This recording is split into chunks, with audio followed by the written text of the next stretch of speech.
Right ఇక స్విట్జర్లాండ్లోని దావోస్లో CM Revanth Reddy ఆయన టీం పర్యటిస్తోంది. రేపటి నుంచి 4 రోజుల పాటు జరిగే ప్రపంచ ఆర్థిక ఫోరం వార్షిక సదస్సులో ఈ బృందం పాల్గొననుంది.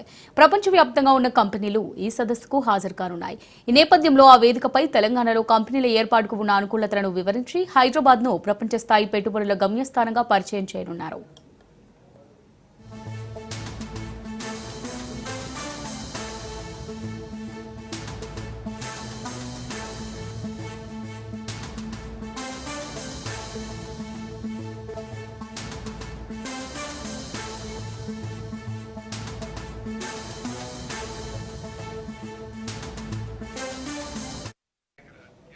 స్విట్జర్లాండ్లో దావోస్లో సీఎం రేవంత్ రెడ్డి ఆయన టీం పర్యటిస్తోంది.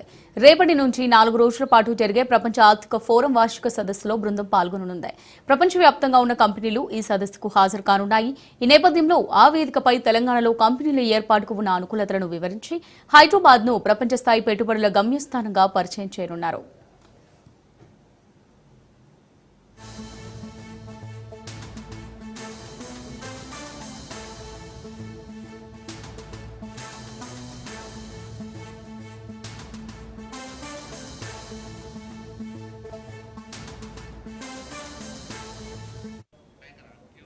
రైట్ ఇక దీనికి సంబంధించి మరిన్ని డీటెయిల్స్ మా రిపోర్టర్ రాజు అందిస్తారు.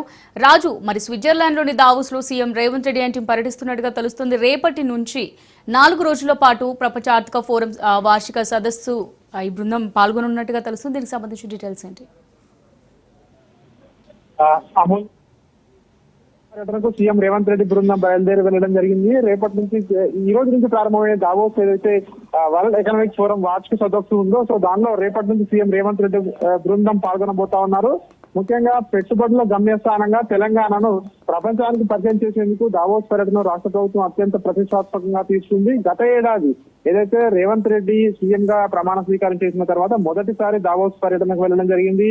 అప్పుడు 40,000 కోట్ల పైసలకు పెట్టుబడులను రాష్ట్రానికి తీసుకురావడం జరిగింది. ఈసారి అంతకు మించి పెట్టుబడులను తీసుకురావడమే లక్ష్యంగా కూడా తమ పర్యటన కొనసాగుతుందని చెప్పేసి ఇటీవల సీఎం రేవంత్ రెడ్డి అధికారుల సమీక్షలో వెల్లడించడం జరిగింది.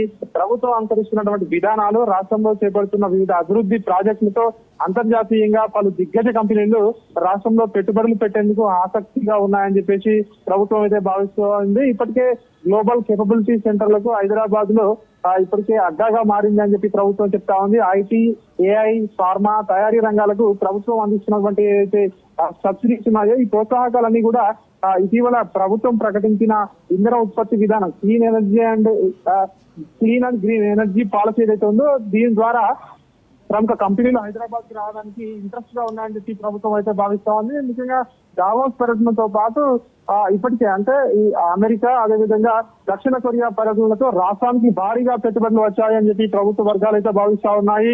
ఇప్పటికే భారీ ఐటీ పార్క్ తెలంగాణలో 450 కోట్లతో కొత్త ఐటీ పార్క్ ని ఏర్పాటు చేసేందుకు Singapore company capital land company ఏదైతే ఉందో అది ముందుకు రావడం జరిగింది. 10 లక్షల చదరపు అడుగుల విస్తీర్ణంలో ఇది నెలకొల్పడానికి ఇప్పటికే ముందుకు వచ్చింది. సో ఇట్లా అదేవిధంగా బ్లూ చిప్ కంపెనీలు కోరుకునే ప్రీమియం సదుపాయాలు, గ్లోబల్ కేపబిలిటీ సెంటర్లకు డిమాండ్ ఉంది తెలంగాణలో. వీటన్నిటి కూడా సానుకూలత ఉంది అని చెప్పి ప్రభుత్వం భావిస్తా ఉంది.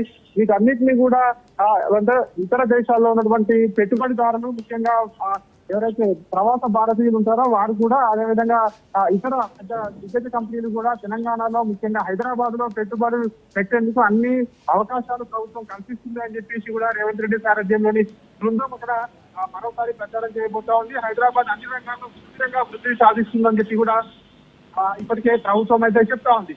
ముఖ్యంగా సింగపూర్ పర్యటనలో భాగంగా 3 రోజుల పాటు సీఎం రేవంత్ రెడ్డి అక్కడ ఇతర అంటే వ్యాపార సంస్థల అధినేతలను సింగపూర్ లో కలవడం జరిగింది.